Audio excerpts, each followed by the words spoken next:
Friends, मैं सुनीता अग्रवाल। मेरे channel पे आप सभी का बहुत बहुत स्वागत है। तो आज हम बनाएंगे बहुत ही ज्यादा टेस्टी रेसिपी। तो चलिए बनाना शुरू करते हैं। आज मैं आपको बहुत आसान तरीके से बहुत ही ज्यादा टेस्टी और क्रिस्पी रोस्टेड मूंगफली बनाना बताती हूँ कैसे बनाई जाती है। वैसे तो ये मूंगफली हमें इजीली मार्केट में मिल जाती है। जो मार्केट में मूंगफलियाँ मिलती है वो काफी कॉस्टली भी होती है। क्यों ना इन मूंगफलियों को हम घर में बना करके तैयार करें। और ये मूंगफली आसानी से घर में बन भी जाती है। और ये मूंगफलियों में भरपूर मात्रा में प्रोटीन पाया जाता है जो कि हमारी हेल्थ के लिए बहुत ही ज़्यादा फायदेमंद होता है। ये हड्डियों को मजबूत करती है, त्वचा और बालों के लिए भी ये बहुत ही ज़्यादा फायदेमंद होती हैं। और इन मूंगफलियों को डायबिटीज के पेशेंट भी खा सकते हैं। हम इन मूंगफलियों को बिना बालू और रेत के भूनेंगे, फिर भी ये बहुत ही ज्यादा टेस्टी बनके तैयार होंगे। तो चलिए बनाना शुरू करते हैं। मूंगफली बनाने के लिए हमने 2 गिलास पानी कढ़ाई में गर्म करने के लिए रख दिया था। अब ये पानी भी गर्म होने लगा है। अब पानी में हम 2 टीस्पून नमक डाल देते हैं। नमक को मिक्स कर देते हैं। ये नमक भी अच्छे से मिक्स हो गया है। अब पानी में उबाल भी आ गया है। अब पानी में 2 कप कच्ची मूंगफली डाल देते हैं। अब मूंगफलियों को मीडियम हाई फ्लेम पे 3 से 4 मिनट के लिए बॉईल होने देते हैं। 4 मिनट करीब हो गए। अब ये मूंगफलियां भी बॉईल हो गई हैं। देखिए हमने जो पानी डाला था वो भी लाल हो गया है। बस हमें इन मूंगफलियों को इतना ही बॉईल करना है। अब फ्लेम को ऑफ कर देते हैं। अब हम मूंगफलियों को बाउल में निकाल लेते हैं।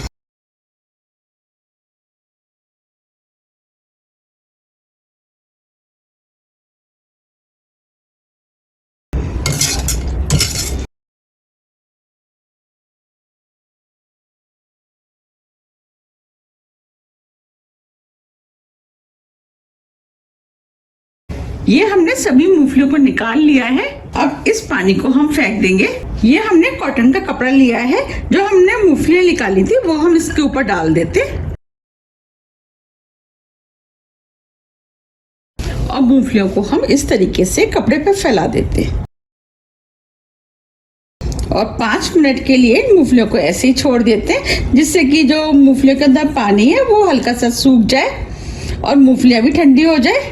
जब तक मूंगफली ठंडी हो रही है हम आगे की तैयारी कर लेते हैं। अब दोबारा से हमने गैस पे कढ़ाई रख दी है। ये हमने 250 ग्राम नमक लिया है। इस नमक को हम कढ़ाई में डाल देते हैं। अब नमक को मीडियम हाई फ्लेम पे इस तरीके से चारों तरफ से चलाते हुए गरम करेंगे, जिससे कि नमक चारों तरफ से अच्छे से गरम हो जाए। अब हम मूंगफलियों को देख लेते हैं। अब ये मूंगफलियां भी ड्राई हो गई हैं। देखिए अब मूंगफलियों को हम इस तरीके से इकट्ठा कर लेते हैं। अब मूंगफलियों को हम बाउल में निकाल लेते हैं। ये हमने सभी मूंगफलियों को बाउल में निकाल लिया है। अब ये नमक भी अच्छे से गर्म हो गया है। अब जो हमने मूंगफलियों को बॉईल किया था उसमें से हम थोड़ी सी मूंगफलियां नमक में डाल देते हैं। मूंगफलियों को लगातार चलाते हुए स्लो मीडियम फ्लेम पे क्रिस्पी होने तक भून लेते हैं। हमें इन्हें स्लो मीडियम फ्लेम पे ही भूनना है, जिससे कि मूंगफलियां अंदर तक अच्छे से भून करके क्रिस्पी बने। आप देख पा रहे होंगे कि मूंगफलियों के ऊपर नमक चिपक गया है, लेकिन ये मूंगफलियां जैसे जैसे भूनती जाएंगी नमक इसके ऊपर से हटता जाएगा। बस मूंगफलियों को इसी तरीके से लगातार चलाते हुए भूनना है, जिससे कि मूंगफलियां चारों तरफ से एक सी भून के तैयार हो। इन मूंगफलियों को भूनने में 7 से 8 मिनट का टाइम लग जाता है। और ये मूंगफलियों के ऊपर भी डिपेंड करता है कि आपने इसके अंदर कितनी मूंगफलियां डाली हैं। उसकी वजह से टाइम थोड़ा सा ऊपर नीचे हो सकता है। अब हम इन मूंगफलियों को भून लेते हैं।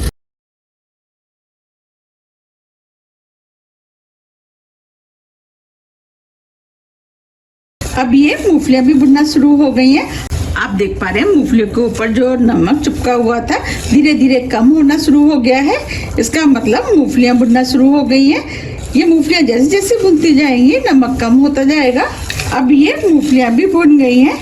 मूंगफलियों के ऊपर जो नमक लगा हुआ था, देखिए ये बिल्कुल नमक हट गया है। इसका मतलब मूंगफलियां भुन गई हैं। अब मैं आपको दिखा भी देती हूँ। मैं इसमें से एक मूंगफली ले लेती हूँ। देखिए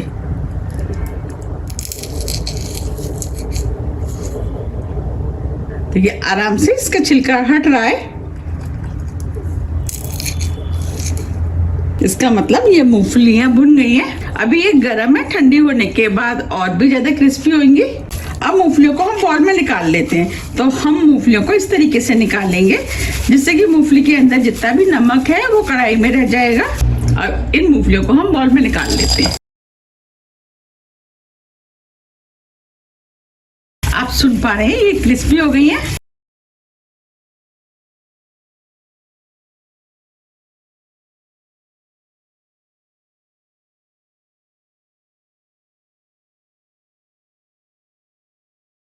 आप देख पा रहे हैं कितनी बढ़िया बुनी है। अब हम कढ़ाई में और मूंगफली डाल देते हैं और इन मूंगफलियों को भी हम बिल्कुल उसी तरीके से भूनेंगे जैसे हमने पहली वाली भुनी थी।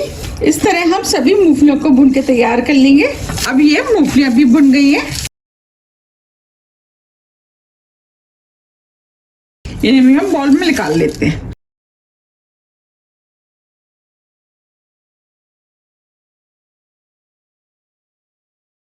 ये हमने सभी मूंगफलियों को भून के बाउल में निकाल लिया है। अब जो नमक बचा है, इस नमक को आप फेंके ना, इसको किसी भी एयरटाइट डब्बे में भर करके रख ले। अगर आपको कभी भी बिस्किट, केक या मूंगफलियां भूननी है तो आप इसमें दोबारा से भून सकते हैं। ये हमने सभी मूंगफलियों को भून के तैयार कर लिया है। देखिए कितने करारी और क्रिस्पी मूंगफली बनके तैयार हुई हैं। आप इन मूंगफलियों को किसी भी एयरटाइट डब्बे में भर करके रख सकते हैं और जब भी आपको निकालनी है निकाल करके खा सकते हैं। ये मूंगफली कई महीने तक ऐसी ही कुरकुरी और करारी बनी रहती है और ये खाने में तो बहुत ही ज्यादा टेस्टी लगती है। अगर आपको मेरी रेसिपी पसंद आ रही है तो आप रेसिपी को लाइक कर दीजिएगा और ज्यादा से ज्यादा फ्रेंड और फैमिली के साथ शेयर भी कर दीजिएगा।